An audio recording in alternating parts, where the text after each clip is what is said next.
Hello friends, this is Kartar Singh here and I welcome all of you on प्रयास EduHub YouTube channel. दोस्तों हम लोग यहाँ English के जो क्वेश्चंस थे उनको हम सॉल्व कर रहे हैं और आपके जो सिलेबस में जो मेंशन था वो थे इडियम्स, मुहावरे, जिनके शाब्दिक अर्थ अलग होते हैं और वास्तविक अर्थ उनके अलग होते हैं। यहाँ बहुत ही अच्छे 9 क्वेश्चंस हैं। देखिए आप कौन कौन से क्वेश्चंस हैं। अगर हम बात करें फर्स्ट क्वेश्चन की तो ये है स्टार्ट फ्रॉम स्क्रैच। स्क्रैच टुकड़े हैं, स्क्रैच जिनसे कोई चीज बनती है, तो आपने शुरुआत से शुरू किया। You have started from the very beginning. Start from scratch, scratch से शुरू करना। तो टू स्टार्ट और create something from the very beginning, yes यही सही है।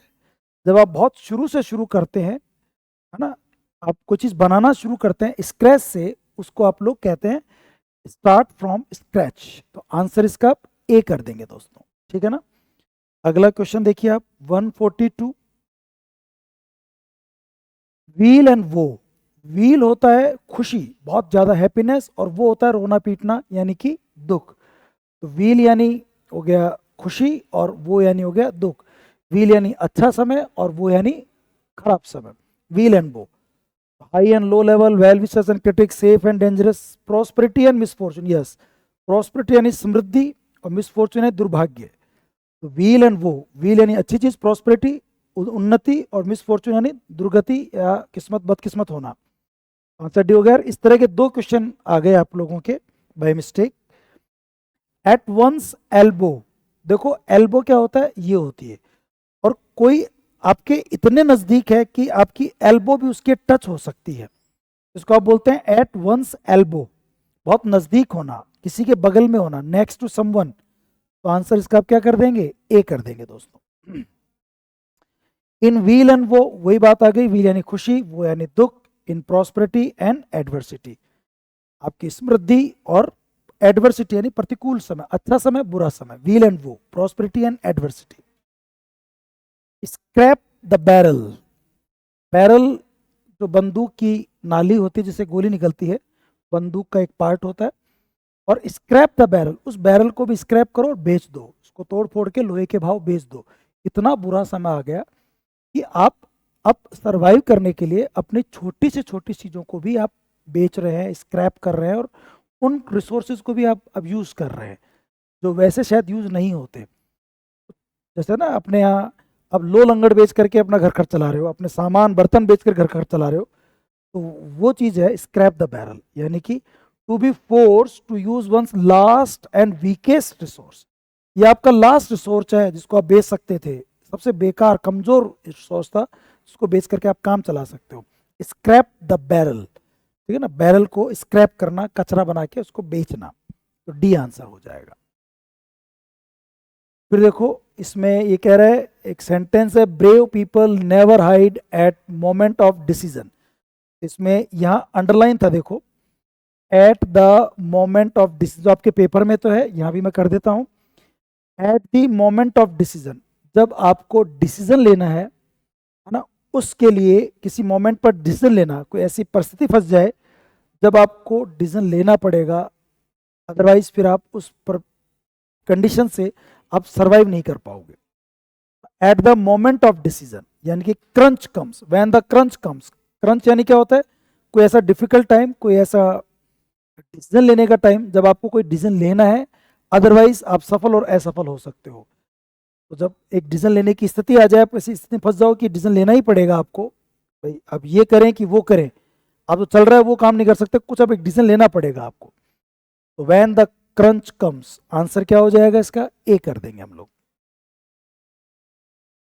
ए डाइम अ डजन, देखो ये क्या मतलब है इसका। ए डाइम, डाइम होता है एक सबसे छोटी वैल्यू ऑफ मनी।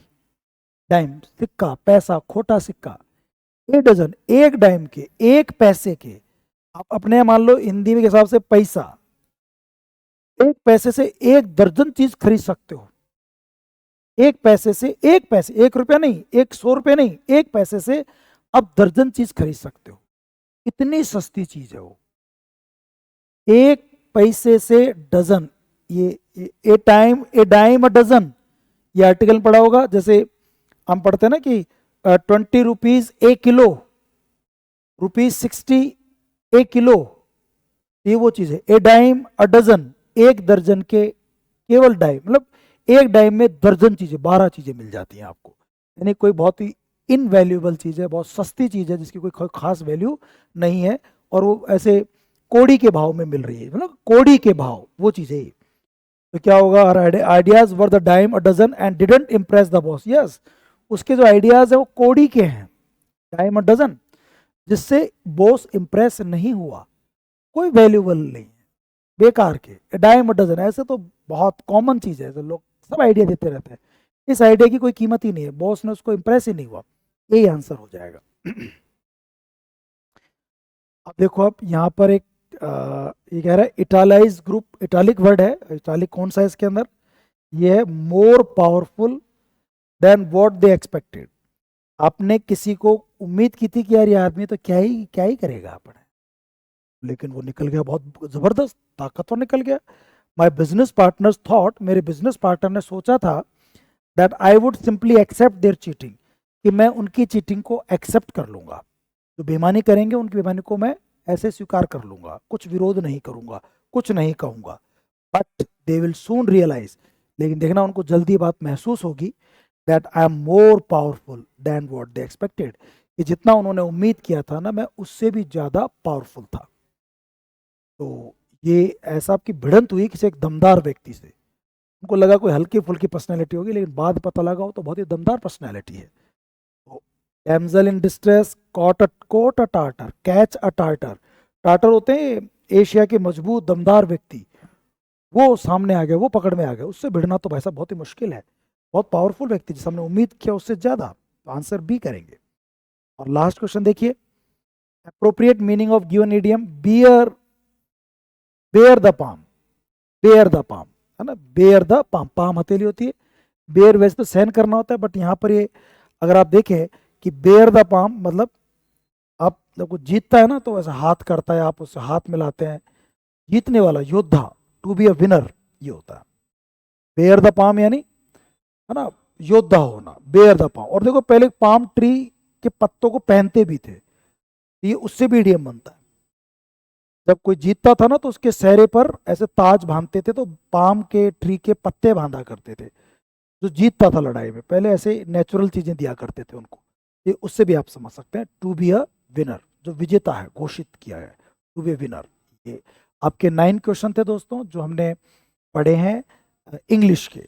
अब इसके बाद आपकी जो नेक्स्ट क्लास होगी, है ना, उसमें आप लोग दूसरा सब्जेक्ट करेंगे। ठीक है, थैंक यू सो मच।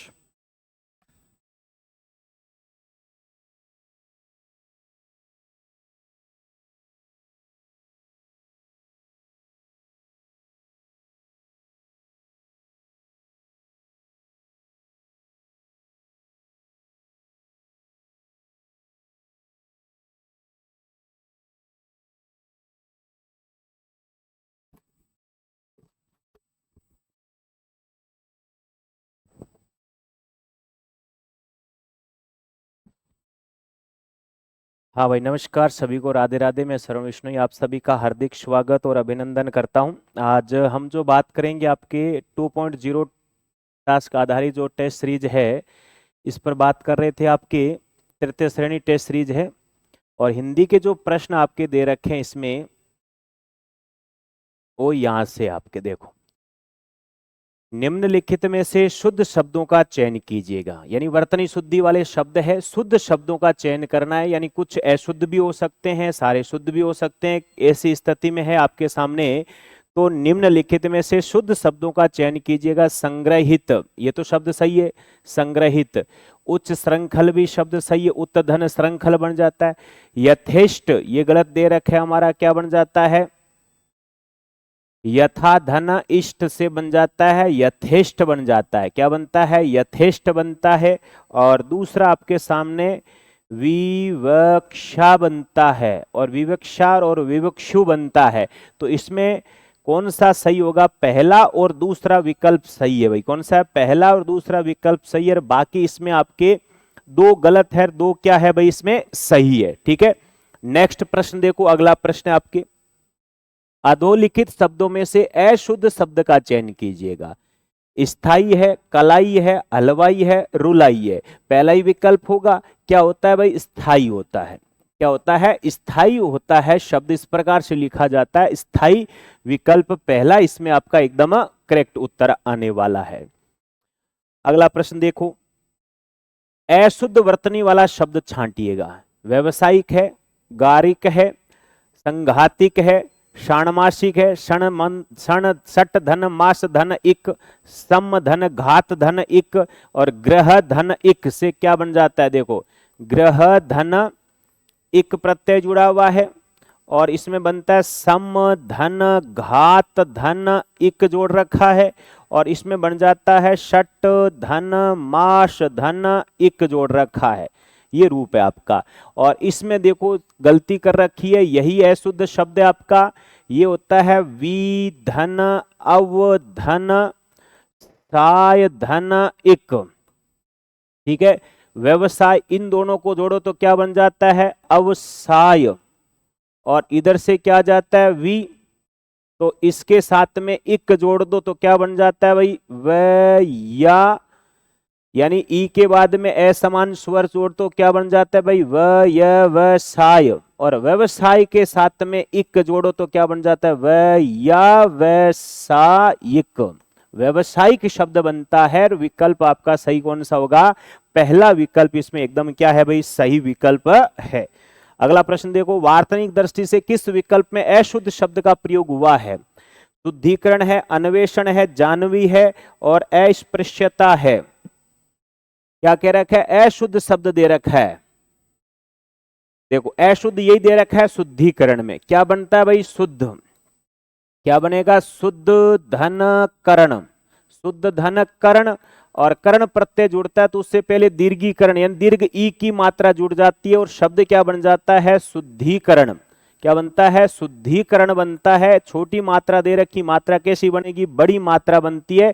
विकल्प आपका सही कौन सा हो जाता है भाई, पहला ही विकल्प आपका सही होगा। इसमें कौन सा, पहला ही विकल्प सही होगा। नेक्स्ट देखो अगला, वार्तनिक दृष्टि से अशुद्ध विकल्प का चयन कीजिएगा। दुरावस्था, यही गलत है। दुरावस्था, मातृभक्त, मनः कामना, अंतर ध्यान।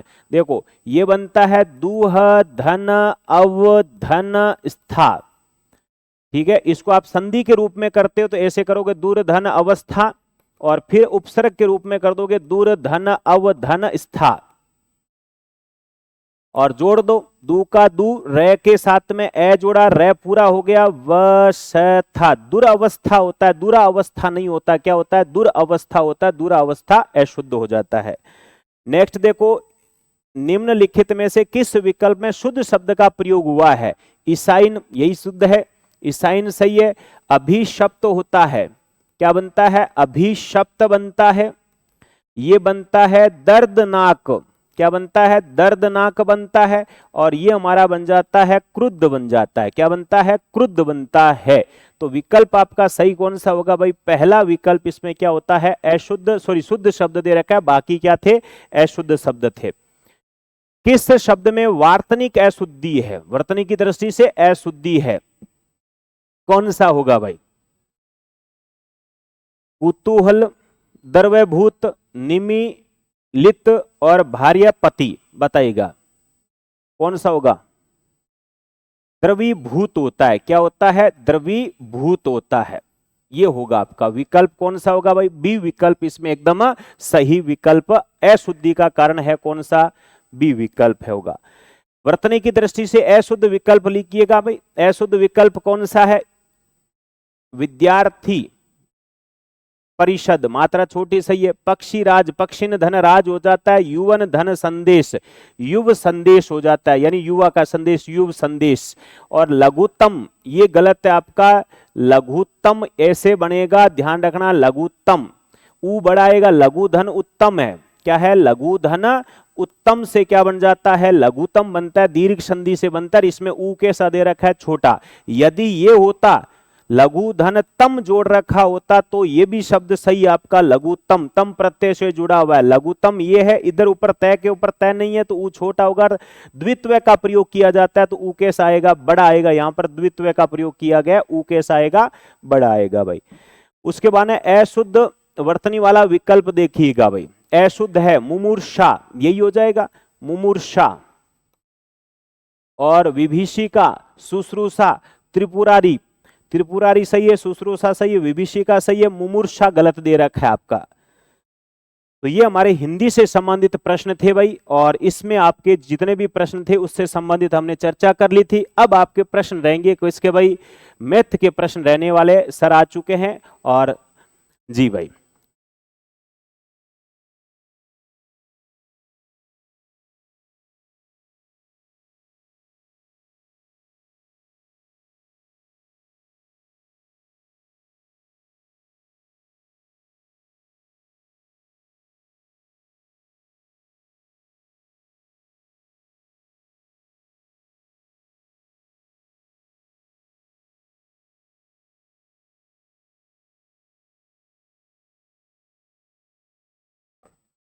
तो साथियों अब बात करेंगे मैथ्स के प्रश्नों को लेकर कि मैथ्स के प्रश्न जो हमारे पेपर में आए वो किस प्रकार के आए हैं। और अब तो एग्ज़ाम डेट भी अनाउंस हो गई है, वैकेंसी भी आ गई है, तो आपकी तैयारी जोरों शोरों पे चल रही होगी और डेफिनेटली बहुत अच्छा कर रहे होंगे आप लोग।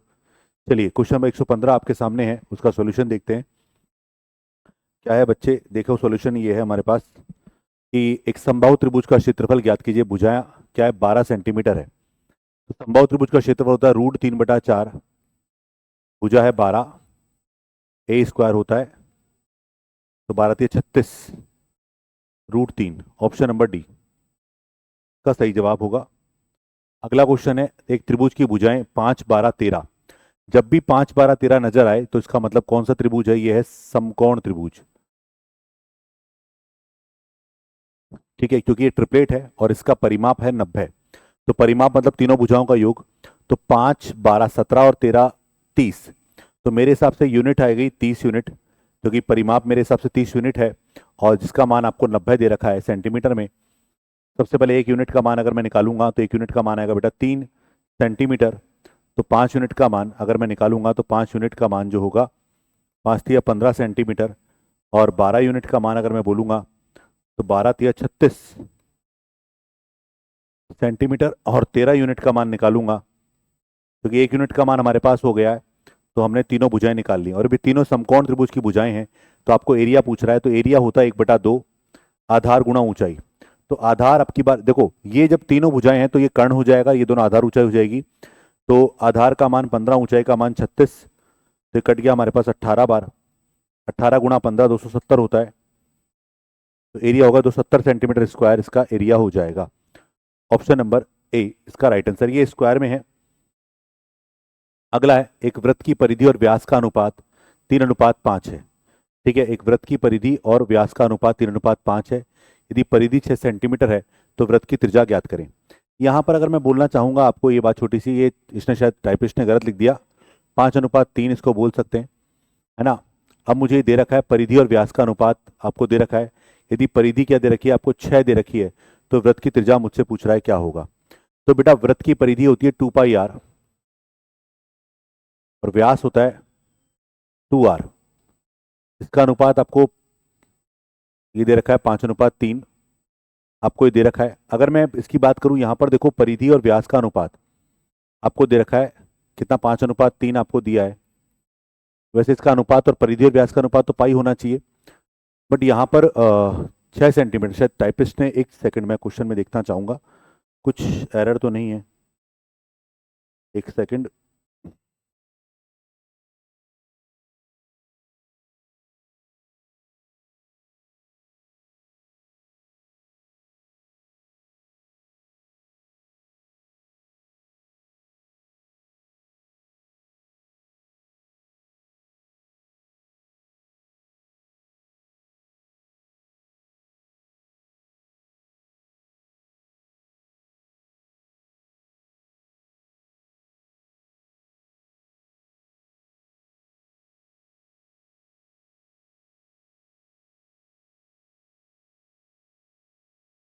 इसमें शायद ऑपरेटर ने गलत टाइप कर दिया।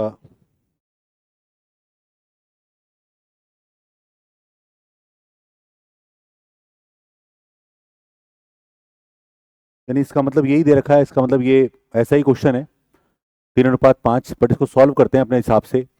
वृत्त की परिधि होती है 2πr और व्यास होता है 2r, जिसका मान आपको दे दिया 3/5। परिधि देखिए आपको 6, तो अगर मैं इस पूरे को 6 मतलब वैसे कैलकुलेशन नहीं है, इसका कैलकुलेशन सही है इसकी, 6/2r जिसका मान 3/5, ये आपको दे रखा है ऐसे। परिधि 6, इस पूरे का मान 6 आपको दे दिया है, ये अपने पास हो गया है। तो r का मान निकालना है, तो 2 से कट गया 3 बार, 3 से कट गया 3, तो आएगा 5। यानी इसमें ऐसा कुछ नहीं है, मतलब ये क्वेश्चन ही इस प्रकार का है, ठीक है, ये सही है। अगला है 10 मीटर व्यास वाले एक वृत्ताकार बगीचे के चारों ओर 64 सेंटीमीटर चौड़ा रास्ता बनाया गया है। एक 10 सेंटीमीटर व्यास वाले वृत्ताकार बगीचा, ये इसका व्यास है 10 मीटर, तो त्रिज्या होगी 5 मीटर, और आपको दे रखा है चारों ओर 64 सेंटीमीटर चौड़ा रास्ता बनाया गया है, तो ये 5.64 हमारे पास हो जाएगा। आगे क्या कह रहा है, बोला रास्ते का क्षेत्रफल क्या है, लगभग निकालना है आपको। तो रास्ते का क्षेत्रफल निकालना है तो क्या होगा बेटा, बाहर का क्षेत्रफल πr², भीतर का क्षेत्रफल πr² आपको करना है, और सॉल्व करोगे तब आ जाएगा। तो पाई का मान 22/7, बाहर वाले आर का मान है 5.64। तो अगर मैं यहाँ पर जोड़ूंगा, देखो सीधा सीधा क्या करूंगा, दोनों को जोड़ूंगा और दोनों को घटाऊंगा। तो यहाँ पर अगर मैं 5 + 64 इसको जोड़ूंगा तो 10.64 हमारे पास एक हो जाएगा। और उसके बाद अगर मैं बात करूं यहाँ पर, अगला है अंतर 0.64। चलिए सॉल्व करते हैं, कट जाएगा, 7 एकम 7, कितना बचा 3। तो अगर मैंने इसको गुणा देखा, 7 × 5 = 35, 7 × 2 = 14, तो ये हमारे पास जो आंसर आएगा, लगभग पूछ रहा है मुझसे, तो ये हो गया 22 × 1.52 × 64। तो 152 64 को गुणा करेंगे, 4 × 2 = 8, ठीक है, 5 × 20 और 12 32 का 2 कैरी 3, 4 और 3 7, 7 और 30 37 का 7, भाई 4 × 2 = 8, ठीक है, 4 × 5 = 20 और 2 20 और 12 32 का 2 कैरी 3, 4 और 3 7 और 37 का 7 कैरी 3, 6 और 3 9, ये आ गया हमारे पास। और इसको फिर 22 से गुणा कर लो, तो 22 की जगह डबल करो पहले, ठीक है, ये आ गया। और उसको 11 से गुणा करोगे, 6 5 11 का 1 हासिल है, 10 का 0 कैरी 1, 14 का 4 कैरी 1, 10 और 11 का 1 कैरी 1, तो 21 पॉइंट हमारे पास आएगा 40 16। तो 21 पॉइंट 40 16 हमारे पास आएगा। और लगभग अगर पूछ रहा है तो लगभग क्या होगा, ऑप्शन नंबर ए। ये कैलकुलेशन के आधार पर किया, लगभग पूछा गया तो डीएस लग नहीं सकता था, इसलिए लगाया नहीं। एक वृत्त के 30 डिग्री के केंद्रीय कोण का त्रिज्याखंड काटा गया है, आपको बोल रहा है 30 डिग्री का त्रिज्याखंड के चाप की लंबाई 5.5 है, तो त्रिज्या ज्ञात करो।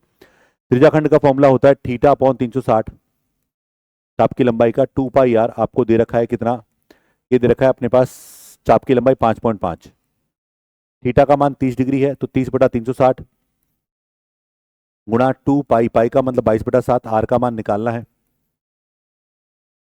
5.5, ये कट गया 12 बार, 11 दूनी 22, 11 से काटा 0.5, तो 2 दूनी 4, 4 से कट गया 3 बार, तो आर का मान आएगा 0.5 गुणा 7 × 21, 21 × 5 = 105, 10.5। कैलकुलेशन है option number C, option number C इसका सही जवाब होगा। एक आयताकार मैदान का क्षेत्रफल 480 मीटर स्क्वायर है, इसकी लंबाई चौड़ाई से 20% अधिक है।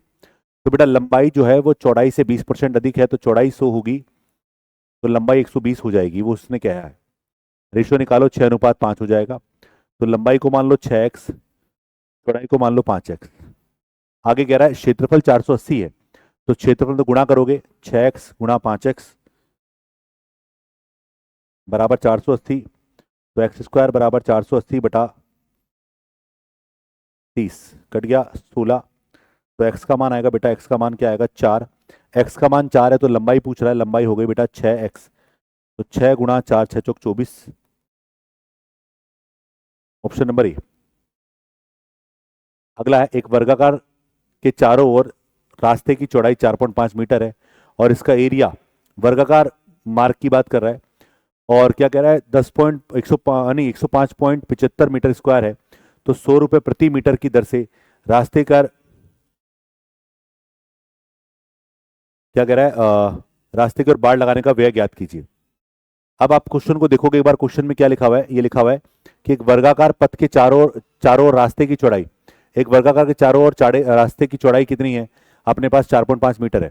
तो ये वर्ग अपने पास बना हुआ है, इसके बाहर अगर एक मार्ग बनाया हुआ है वो 4.5 मीटर चौड़ा है, इसकी भुजा ए है, तो 4.5, तो बाहर का एरिया क्या होगा, ए प्लस 4.5 का स्क्वायर माइनस का ए स्क्वायर बराबर 105.75 आपको दिया है उसने।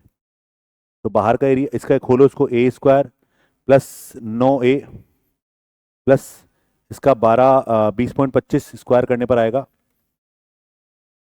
माइनस का ए स्क्वायर बराबर 105.75।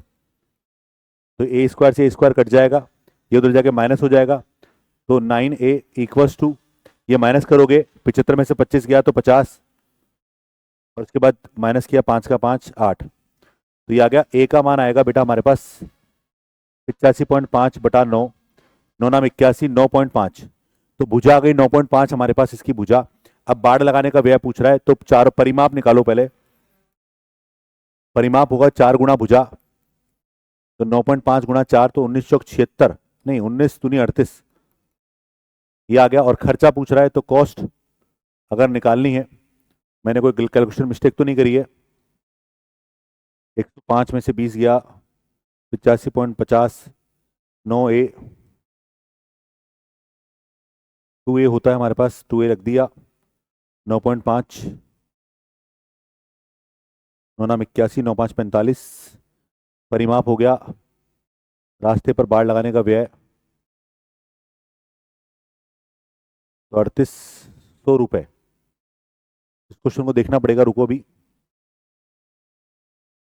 उत्तम चतुर्भुज का क्षेत्रफल ज्ञात करो जिसकी प्रत्येक भुजा 13 और विकर्ण 24 है। उत्तम चतुर्भुज जो होता है बेटा, इसके विकर्ण की बात करूं, विकर्ण हमेशा समकोण पर काटते हैं।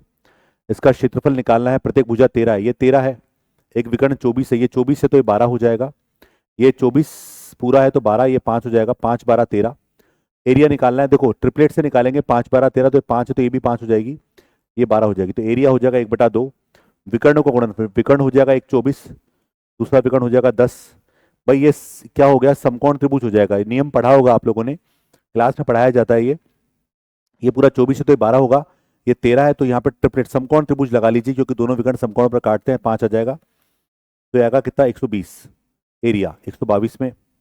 उसके बाद 123 की बात करते हैं, किसी समलंब चतुर्भुज की दो समांतर भुजाएं क्रमशः आपको दे रखे 17 और 15, उसकी ऊंचाई 6 है, तो एरिया मुझसे पूछ रहा है, तो एरिया क्या होता है बेटा 1/2 समांतर भुजाओं का योग, क्या होता है एरिया समांतर भुजाओं का योग, तो 17 + 15 यानी 32 इंटू उनके बीच की दूरी यानी 6, 1/2 32 गुणा 6, 6 3 बार 96। ऑप्शन नंबर, ये सब सेंटीमीटर में है तो मीटर में पूछ रहा है, ये सेंटीमीटर स्क्वायर है, तो आप 100 का भाग 2 बार लगा दीजिए। बोलोगे क्यों 2 बार लगाया, क्योंकि यहाँ पर 1 सेंटीमीटर में 1/100 सेंटीमीटर 1/100 मीटर होता है, तो 2 बार आएगा क्योंकि सेंटीमीटर वहाँ 2 बार था। ठीक है, तो एक बार क्वेश्चन हमारा कौन सा था जो आंसर नहीं दे रहा प्रॉपर, ये है 121, इसको देख लेता हूँ। इसके अलावा तो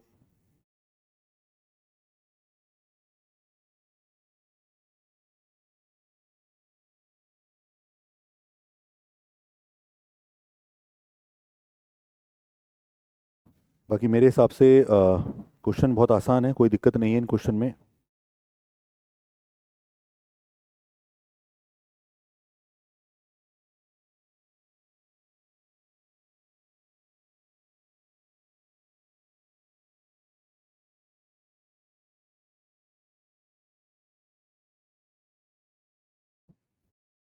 देखो इसमें हमने क्या मिस्टेक की, वर्गाकार मैदान है ये, तो मैदान होगा तो मिस्टेक क्या करी है, देखो अब आंसर आ जाएगा अभी आपका। ये मैदान है बेटा, ये ए है, तो ये पूरा अगर मैं बाहर की बात करूँ ये है, तो a + 9 हो जाएगा आपकी बात। तो a + 9 बाहर की भुजा होगी, उसमें से अंदर का एरिया निकालेंगे तो आएगा 105.75। ये है क्वेश्चन और कुछ नहीं था।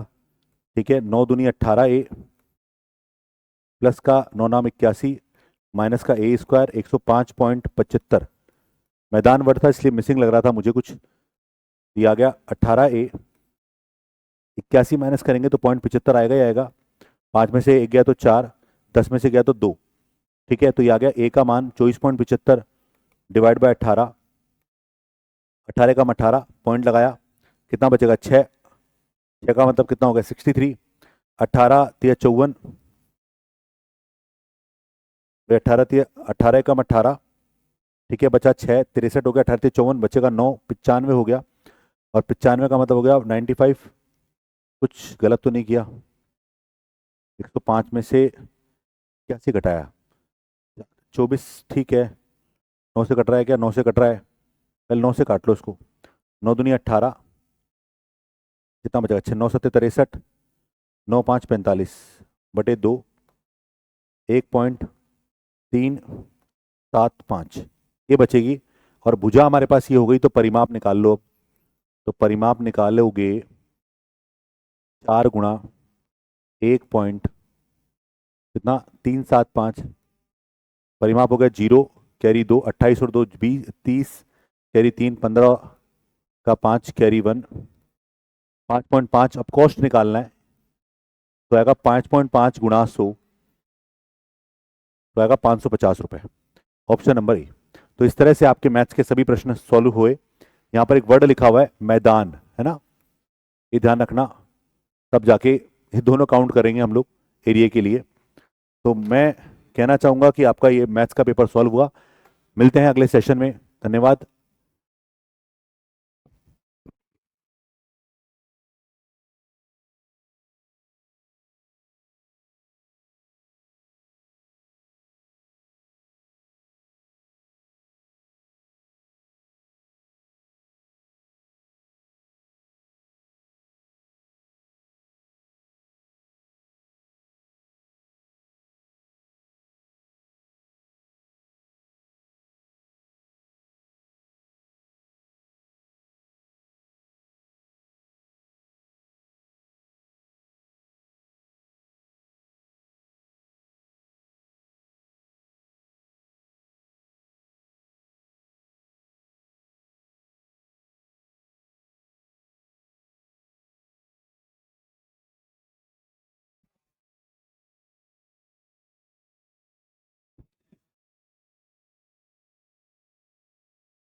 हेलो फ्रेंड्स, मैं लालचंद सर रियाज परिवार में आपका हार्दिक स्वागत करता हूं। और अब हम देखेंगे ज्योग्राफी के क्वेश्चन। और ज्योग्राफी के क्वेश्चन देखो, आपके क्वेश्चन नंबर 80 से स्टार्ट होता है। तो इसमें देखेंगे क्वेश्चन नंबर 80 से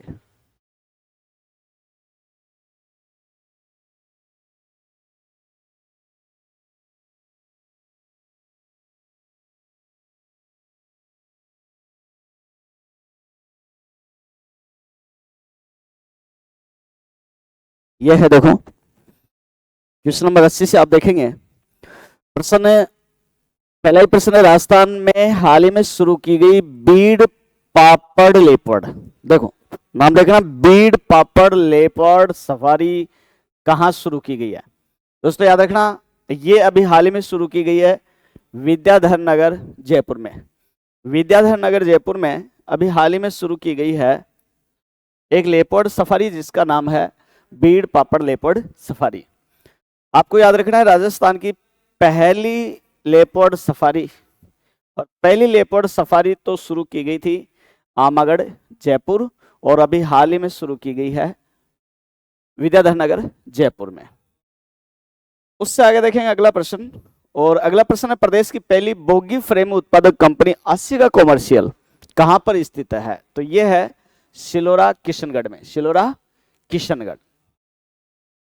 अगला क्वेश्चन है, कौन सा औद्योगिक पार्क स्थान सही सुमेलित नहीं है? देखो सही सुमेलित कौन सा नहीं है?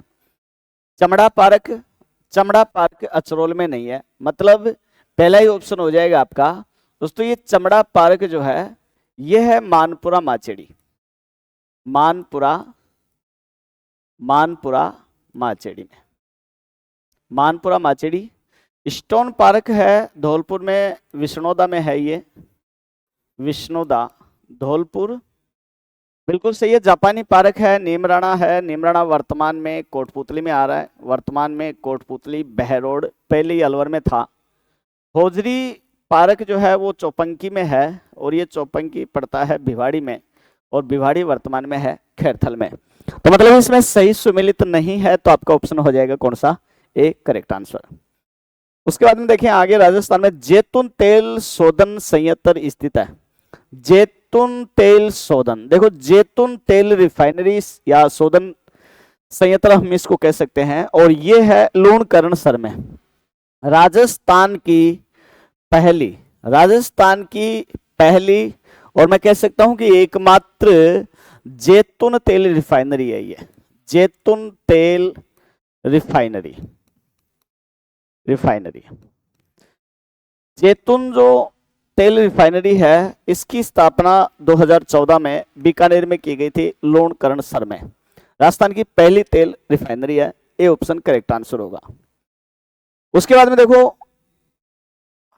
प्रधानमंत्री नरेंद्र मोदी द्वारा Rajasthan electronics and instruments limited reel company को भारी उद्योग विभाग के अधीन एक स्वतंत्र केंद्रीय सार्वजनिक क्षेत्र उपक्रम में परिवर्तित करने की मंजूरी कब दी है? तो अभी हाल ही में इसको, हाँ, ये जो है कंपनी, ये है अपनी जयपुर में, और इसको सार्वजनिक उपक्रम केंद्र के रूप में मान्यता दी गई है 3 फरवरी 2016। तो इसमें बी हो जाएगा आपका करेक्ट आंसर। उसके बाद में देखो अगला प्रश्न, राजस्थान में बिजली के मीटर बनाने के लिए प्रसिद्ध फैक्ट्री, बिजली के मीटर, राजस्थान में बिजली के मीटर बनाए जाते हैं जयपुर मेटल्स। देखो पहला ऑप्शन है इसमें Jaipur metals and electricals Jaipur में है, मान इंडस्ट्रीज कॉरपोरेशन जयपुर, और मान इंडस्ट्रीज में यहां पर लोहे के दरवाजे और लोहे की खिड़कियां बनाई जाती हैं, लोहे के दरवाजे और लोहे की खिड़कियां बनाई जाती हैं। उसके बाद में देखो कैपस्टन मीटर कंपनी जयपुर में, और कैपस्टन मीटर कंपनी जो है इसमें बनाए जाते हैं पानी के मीटर बनाए जाते हैं। इसको आप ऐसे थोड़ा सा ध्यान में रखना, ये 2 कंपनी सबसे ज्यादा आती है एग्जाम में, मेटल्स और कैपस्टन। देखो कैपस्टन में पानी, मतलब पानी, और मेटल्स में लय मतलब बिजली। इस तरीके से याद रखना, दोनों जयपुर में है। राजस्थान इलेक्ट्रॉनिक्स, तो इलेक्ट्रॉनिक्स सामान बनता है और ये है जयपुर में। तो कौन सी प्रसिद्ध फैक्ट्री है जिसमें बिजली के मीटर बनते हैं? तो ये जयपुर मेटल्स एंड इलेक्ट्रिकल्स है जयपुर में। दोस्तों करेक्ट आंसर ए हो जाएगा आपका। उसके बाद में देखेंगे चंबल 65 सोनेरा और सरबती कोहिनूर किस फसल की किस्में हैं? तो ये है गेहूं की। किसकी है? गेहूं। अब इसमें देखो मक्का की सबसे ज्यादा एग्जाम में पूछी जाती है माही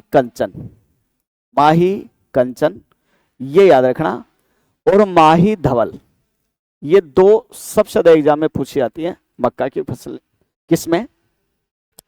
जो की है ज्योति है और राजकिरण, ज्योति और राजकिरण ये सबसे ज्यादा एग्जाम में पूछी जाती है, जो कि 2 याद रखेंगे, ज्योति और राजकिरण। गेहूं की है सोनेरा है, सरबती है, कोहिनूर है, मेक्सिको है, सोनालिका है, सोना कल्याण है। चावल की याद रहे माही सुगंधरा सबसे ज्यादा एग्जाम में पूछी जाती है, माही सुगंधरा सबसे ज्यादा पूछी जाती है चावल की माही सुगंधरा। एक है रत्ना, ये रत्ना, चंबल है, एक फिलीपींस है, ये सबसे ज्यादा पूछी जाने वाली प्रसिद्ध किस्में हैं चावल की। तो इसमें आपका ऑप्शन हो जाएगा सी करेक्ट आंसर। उसके बाद में देखो अगला क्वेश्चन है महाराजा कल्याण सिंह, ये हिस्ट्री का प्रश्न आ गया है। तो उसके बाद में आगे देखते हैं, ये भी हिस्ट्री का है। तो अगला अपना ज्योग्राफी का प्रश्न है,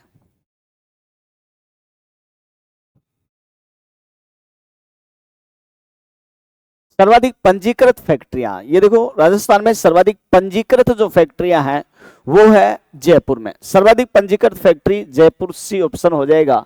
और दूसरे नंबर पर वर्तमान में अलवर आ रहा है, और अलवर इसमें दूसरे नंबर पे ऑप्शन नहीं है, तो मतलब तीसरे नंबर पे आ जाएगा कौन सा? जोधपुर।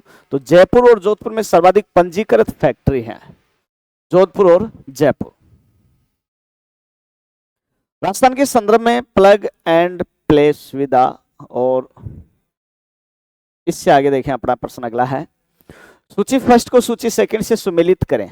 सूची फर्स्ट सूची सेकंड को सुमेलित करना है। एक साइड में स्थान है, दूसरी साइड में प्रसिद्ध उद्योग है। तो देखो ब्यावर है, ये सूती वस्त्र के लिए प्रसिद्ध है। विशेषतः ब्यावर में राजस्थान की पहली सूती वस्त्र मिल लगाई गई थी, राजस्थान की पहली सूती वस्त्र मिल, और ये लगाई गई ब्यावर में, और नाम था मिल का Krishna cotton mill. Krishna cotton mill के नाम से कृष्णा कॉटन मिल राजस्थान की पहली सूती वस्त्र मिल, स्थापना की गई 1889, ब्यावर में लगाई गई, तो कपड़े के लिए प्रसिद्ध है। भरतपुर में सरसों का तेल, एक ब्रांड आता है इंजन छाप, इंजन छाप सरसों तेल, और इंजन छाप सरसों तेल जो है वो भरतपुर में निकाला जाता है और तैयार किया जाता है। गंगानगर जो है वो चीनी की मिल, राजस्थान की सबसे बड़ी चीनी की मिल है गंगानगर में, नाम आता है Ganganagar sugar mill, Ganganagar sugar mill. और इस गंगानगर शुगर मिल की स्थापना तो की गई थी 1937 में, सरकार ने इसका अधिग्रहण किया था 1956 में, और यहां पर चुकंदर से चीनी बनाना शुरू किया था। चुकंदर से चीनी बनाना शुरू किया था 1968 में।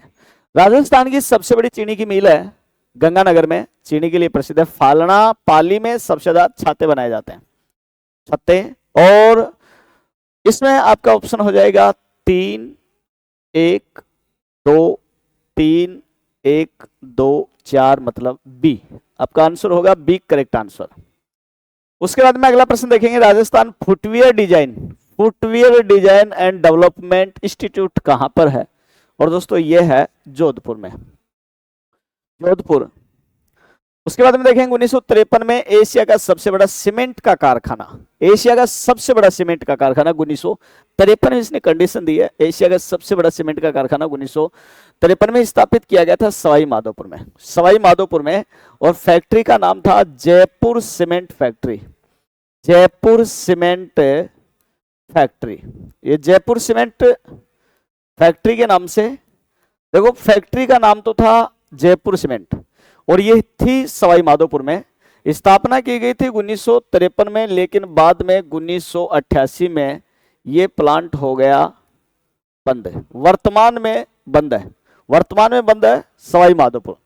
राजस्थान की पहली सीमेंट की फैक्ट्री तो आपको सबको पता होगा, पहली सीमेंट फैक्ट्री लगाई गई थी लाखेरी बूंदी में, लाखेरी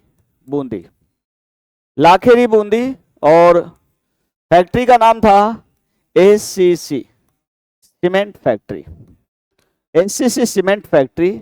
स्थापना की गई थी 1915 में, और उत्पादन शुरू हुआ था 1917 में। राजस्थान की पहली सीमेंट की फैक्ट्री। राजस्थान में सीमेंट उत्पादन में दोस्तों याद रखना चित्तौड़गढ़ का प्रथम स्थान है। चित्तौड़गढ़ का वर्तमान में सीमेंट उत्पादन में कौन सा स्थान है? प्रथम स्थान है। तो इसमें आपका ऑप्शन हो जाएगा B, correct answer Sawai Madhopur. अगला प्रश्न देखें, राजस्थान के एग्रो क्लाइमेटिक जोन में शुष्क पश्चिमी मैदान, यानी विशेषतः शुष्क पश्चिमी मैदान के अंतर्गत निम्नलिखित में से कौन सा क्षेत्र शामिल है? देखो दोस्तों, राजस्थान में कृषि जलवायु जो प्रदेश है, राजस्थान में कृषि जलवायु प्रदेश है टोटल 10। कुल कितने कृषि जलवायु प्रदेश हैं? 10 है। 10 कृषि जलवायु प्रदेश हैं। इसमें 10 में आप याद रखना, एक तो प्रश्न सबसे ज्यादा आता है सबसे बड़ा कृषि जलवायु प्रदेश। तो सबसे बड़ा कृषि जलवायु प्रदेश याद रखें उत्तरी पश्चिमी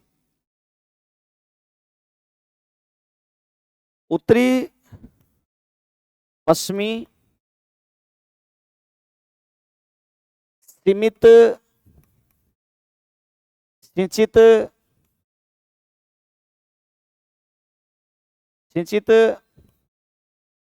कृषि प्रदेश,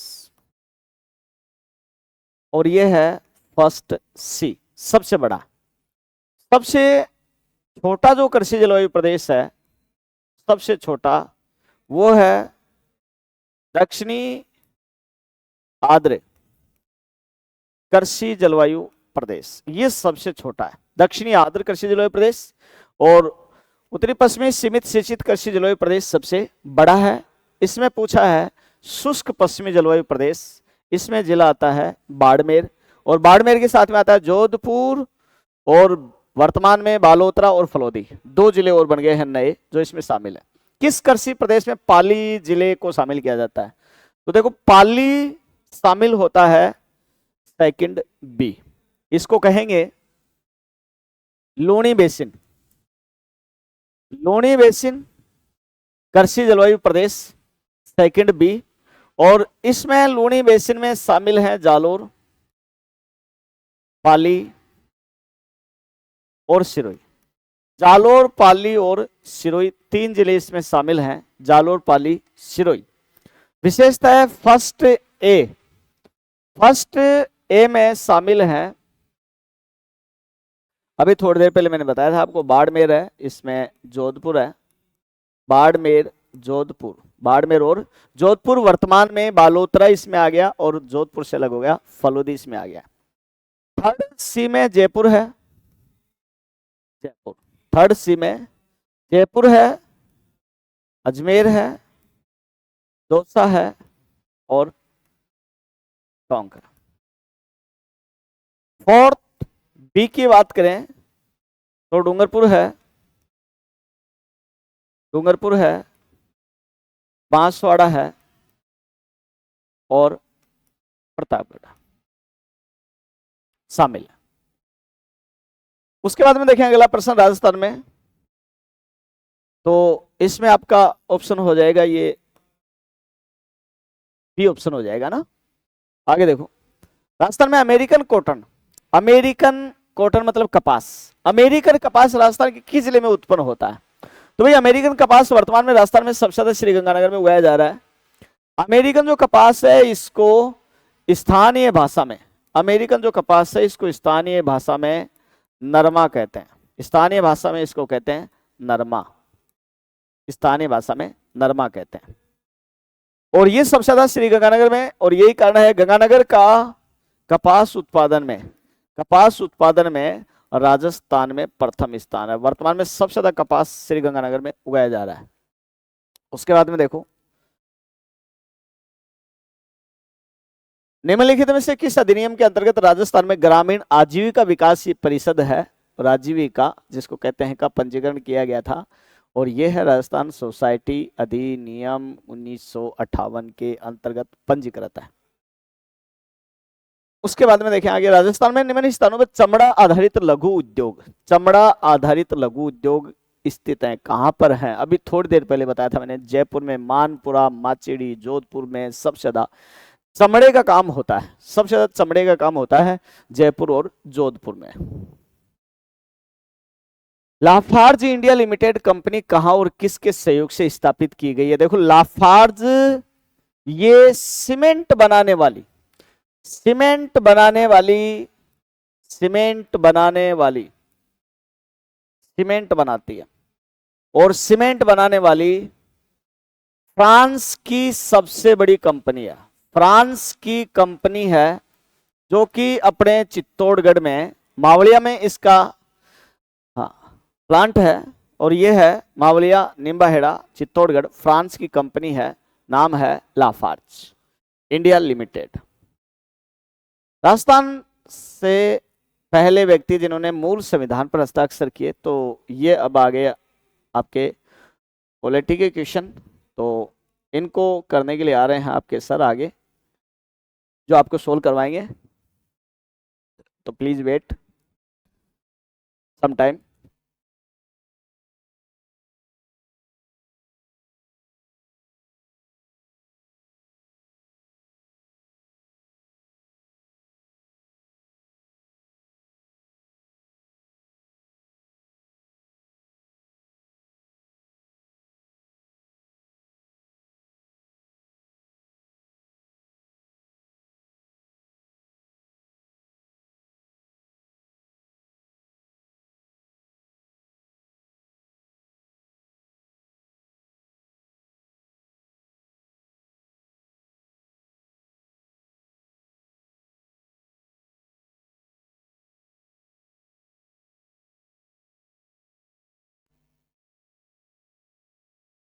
आवाज़ आ रही है?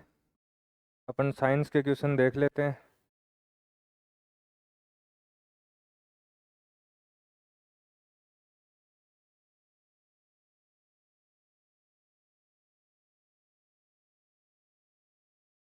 क्वेश्चन नंबर 124, रासायनिक परिवर्तन का उदाहरण है। आपको पूछा जा रहा है कि रासायनिक परिवर्तन का उदाहरण है।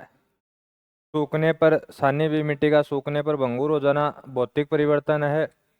प्रिज्म से गुजारने पे भौतिक है। संघनन भौतिक है। दूध का आस्कंदन, ये कौन सा परिवर्तन है? आपका रासायनिक परिवर्तन है भाई। प्रकाश संश्लेषण, फोटोसिंथेसिस, अभिक्रिया होती है पूरी 6CO2 plus 6H2O change to C6H12O6 plus 6O2। ठीक है, ये क्या है? प्रकाश संश्लेषण की अभिक्रिया है, अर्थात कौन सा परिवर्तन हो गया भाई? रासायनिक परिवर्तन हो गया। कौन सा परिवर्तन है? रासायनिक परिवर्तन है। कृषि उत्पादन में निम्नलिखित में से कौन सी भौतिक प्रक्रिया नहीं है? ठीक है, बीजों का अंकुरण, ये भौतिक प्रक्रिया नहीं है भाई। कौन सी प्रक्रिया है? रासायनिक प्रक्रिया है ये। एक बार बीज अंकुरित हो गया तो वापिस आप उसकी बीज की प्राप्ति नहीं कर सकते। इसको ऐसे ही याद रख लो कि भौतिक परिवर्तन अर्थात यदि आप पदार्थ की वापिस प्राप्ति कर सकते हैं कारक हटाने के बाद में तो भौतिक है, और यदि आप उस पदार्थ की प्राप्ति वापिस नहीं कर सकते तो कौन सा परिवर्तन है भाई? रासायनिक परिवर्तन है। ठीक है, तो बीजों का अंकुरण। निम्नलिखित में से कौन सी भौतिक प्रक्रिया नहीं है? लोहे पे जंग लगना रासायनिक परिवर्तन है भाई। कौन सा परिवर्तन है? रासायनिक। लोहे के पदार्थ की आकृति बनाना, ये भौतिक हो गया आपका। लोहे को पिघलाना, ये भी भौतिक हो गया। तुम लोहे के पदार्थ को चुंबक में परिवर्तित करना, ये भी भौतिक हो गया। तो कौन सा ऑप्शन हो जाएगा? ए। निम्नलिखित में से कौन सा भौतिक परिवर्तन है? भौतिक परिवर्तन है अम्लीकृत जल से विद्युत अपघटन, रासायनिक परिवर्तन है भाई। Mg तार का हवा में जलना, रासायनिक परिवर्तन है। गर्म करने पे पीटी के तार का चमकना, चमक रहा है, भौतिक है। सोने के पानी से कार्बन डाइऑक्साइड का निकलना, रासायनिक है। कौन सा परिवर्तन है? रासायनिक। तो ये हो जाएगा आपका option number C right answer. कौन सा हो जाएगा भाई? सी। भौतिक परिवर्तन नहीं है। क्या पूछ रहा है? भौतिक परिवर्तन नहीं है। ठोसों का द्रवों में पिघलना भौतिक है। गैसों का द्रवीकरण भौतिक है। द्रवों का गैसों में भौतिक है। पदार्थों का किण्वन फर्टिलाइजेशन, ठीक है, फर्मेंटेशन, सॉरी, फर्मेंटेशन पदार्थों का कौन सा हो जाएगा? रासायनिक परिवर्तन हो जाएगा। रासायनिक परिवर्तन नहीं है। अंडे का उबलना, वापिस आप अंडे को द्रवित नहीं कर सकते, रासायनिक है। अपशिष्ट पदार्थों का अपघटन, रासायनिक है। भोजन का पकना, रासायनिक है। वायु का द्रवीकरण, ये कौन सा है आपका? भौतिक है। निम्नलिखित में से कौन सी प्रक्रिया रासायनिक प्रक्रिया का उदाहरण है? रासायनिक श्वसन, पहला ही श्वसन रासायनिक है भाई। बर्फ है, भौतिक है। दो विलेय पदार्थों का घोलकर नया, भौतिक है। उपयोग सभी गलत, ये दोनों कौन से परिवर्तन है आपके? भौतिक परिवर्तन है। कौन सा भौतिक परिवर्तन का उदाहरण है? ठीक है, तो भौतिक परिवर्तन का उदाहरण दूध का फटना, वापिस दूध यदि फट गया तो आपको वापिस दूध की प्राप्ति नहीं होगी, अर्थात कौन सा परिवर्तन हो गया? रासायनिक हो गया। भोज्य पदार्थों का पचना, पाचन, रासायनिक हो गया। एल्यूमिनियम प्लेट को तोड़ना, ये कौन सा हो गया भाई? आपका भौतिक हो गया। हाइड्रोजन व ऑक्सीजन से रासायनिक हो गया। तो ऑप्शन सी आज क्या हो जाएगा? राइट आंसर हो जाएगा। ठीक है, तो आपके 132 तक क्वेश्चन थे, ये आपके कंप्लीट होते हैं। ओके, धन्यवाद।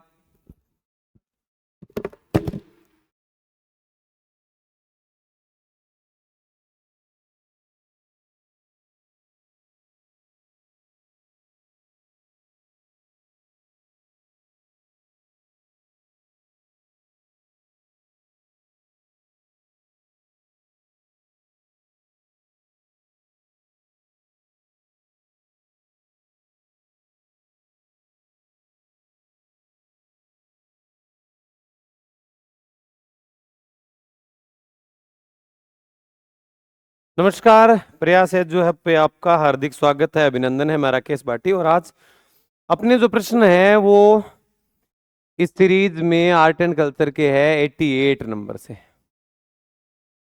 कहां से है? 88 नंबर से है।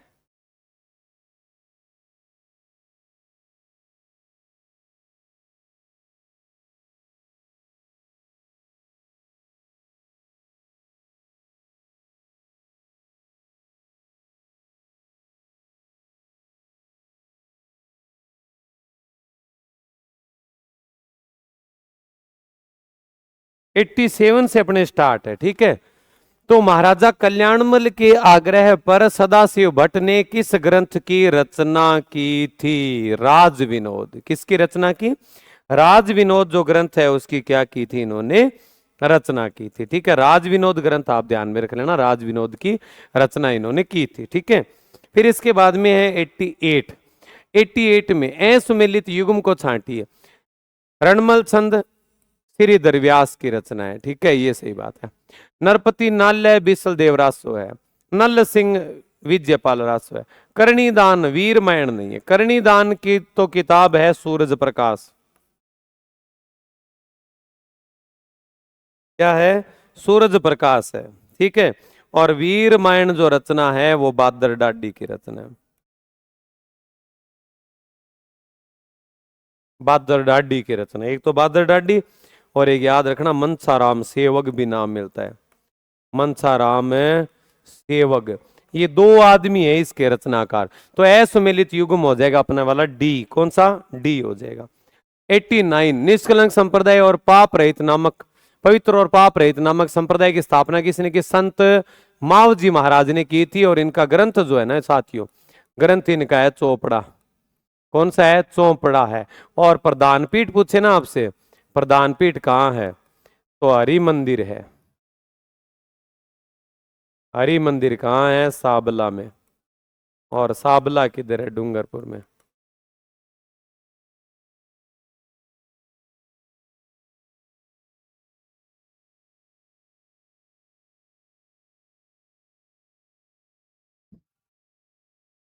परशुराम जी गौड़ ने किस संप्रदाय के विचारों को प्राचार्थ परशुराम सागर नाम की रचना की थी?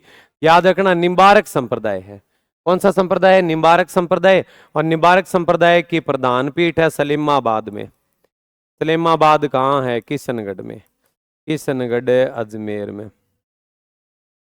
किशनगढ़ अजमेर में है, ठीक है। फिर इसके बाद में प्रणामी संप्रदाय के उपदेश किस ग्रंथ में संग्रहित है? याद रखना कुंजलम स्वरूप ग्रंथ है। पै प्रणामी, पै प्रधान, पै पीठ, पै पन्ना, पन्ना एमपी, ठीक है। तो ये जो प्राणनाथ जी है ना, ये इसके प्रवर्तक थे। प्रणामी संप्रदाय किसने चलाया? प्राणनाथ जी ने चलाया। पै प्रणामी, पै प्रवर्तक, पै प्राणनाथ जी, पै प्रधान, पै पीठ, पै पन्ना एमपी, ठीक है। चलो फिर आगे चलते हैं। 92 राजस्थान के किस संत और रामानंद के शिष्य ने अपने राज्य को त्याग के गुरु मंडली में सम्मिलित हुए थे? संत पीपा गागरोन के राजा थे। इधर के गागरोन झालावाड़, गागरोन झालावाड़ के खिच्ची वंश के, खिच्ची वंश के क्या थे? बोलो। शासक थे। बनारस में जाके रामानंद को क्या बनाया? गुरु बनाया था। फिर अगला है सुमेलित करने वाला। सुमेलित कर दो। जसनाथ जी जाट थे। लालदास जी मेव थे। रज्जब जी पठान थे। और बखना जी मिरासी थे। बखना जी मिरासी। तो ए का दो, ए का दो, बी का 4, सी का 1, डी का 3। उत्तर क्या हो जाएगा? बी। क्या हो जाएगा? बी हो जाएगा, ठीक है।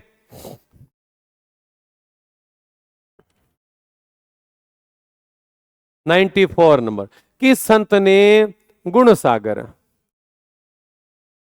गुण सागर और नाममाला की रचना की? ये दोनों रहस्यमयी रचना मानी जाती है।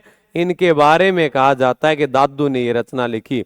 दादू की रचना दादू दयाल रा दोहा है, दादू दयाल री वाणी है, इसके अलावा काया बेली है, और इसके अलावा दादू के उपदेशों का हरड़े वाणी नाम से संकलन, हरड़े वाणी नाम से संकलन रज्जब जी ने किया था। ठीक है, ये इतनी चीजें आप याद रख लेना। और कोई चीजें तो नहीं है अपनी। इसमें 4-5 ही प्रश्न है अपने। ठीक है,